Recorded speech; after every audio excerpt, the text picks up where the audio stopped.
and subscribe to Vishwasam.in. గమనించినట్లయితే అధ్యక్ష ఈ 5 సంవత్సరాలలో ఇంకా అనూహ్యమైన పరిస్థితులు ఏం చూసామనంటే అధ్యక్ష కేంద్ర ప్రభుత్వం రాష్ట్రానికి ఇచ్చే పన్నుల వాటా అంటే డెవల్యూషన్స్ అంటాం అంటే రాష్ట్రానికి హక్కుగా కేంద్రం వాళ్ళు కలెక్ట్ చేసిన ట్యాక్సుల గుండా రాష్ట్రానికి రావాల్సిన వాటా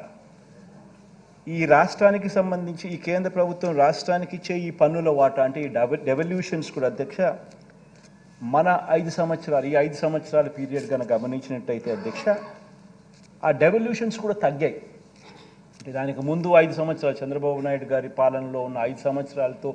ఈ 5 సంవత్సరాల పరిస్థితి ఏమిటి అని గమనిస్తే కేంద్రం నుంచి రావాల్సిన డెవల్యూషన్స్ కూడా మన రాష్ట్రానికే కాదు అన్ని రాష్ట్రాలకు కూడా రాష్ట్రానికి వచ్చే డెవల్యూషన్స్ కూడా తగ్గిన పరిస్థితుల్లో ఈ రాష్ట్రం ప్రయాణం చేసిందని కూడా మనం చూసిన పరిస్థితులు అధ్యక్ష కనీసం ప్రత్యేక హోదా అన్న అంశం అన్న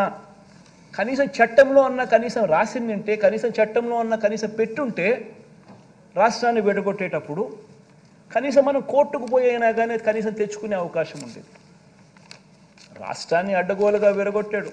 విడగొట్టడమే కాకుండా దాన్ని ప్రత్యేక హోదాను కనీసం చట్టంలో కూడా చేర్చలేదు దీని దెబ్బకు మన మీద ఆధారపడి ఉండే కేంద్ర ప్రభుత్వం కేంద్రంలో వస్తే తప్పనిచ్చి మన కర్మ కొద్దీ మనకు ప్రత్యేక హోదా అనేది ఒక ఎండమావిగా తయారై కనిపిస్తూ ఉంది అధ్యక్ష నిజంగా ఒక్కోసారి బాధ అనిపిస్తుంది కేంద్రంలో ఉన్న ఏ ప్రభుత్వం వచ్చినా కూడా వాళ్ళకు అబ్సల్యూట్ నెంబర్లు రాకూడదు అని చెప్పి మనస్ఫూర్తిగా కూడా కోరుకుంటా ఉన్నాం కనీసం మన సపోర్ట్ అన్న డిపెండ్ అయ్యే ప్రభుత్వం వచ్చింది అని అంటే కనీసం ప్రత్యేక హోదా అన్న ఇస్తారేమో అని ఆశ అన్ఫార్చునేట్గా విడగొట్టడమే ఒక అన్యాయం అయితే కనీసం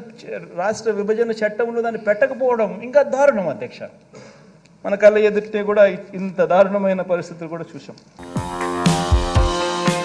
Like, share and subscribe to Vishwasam.in.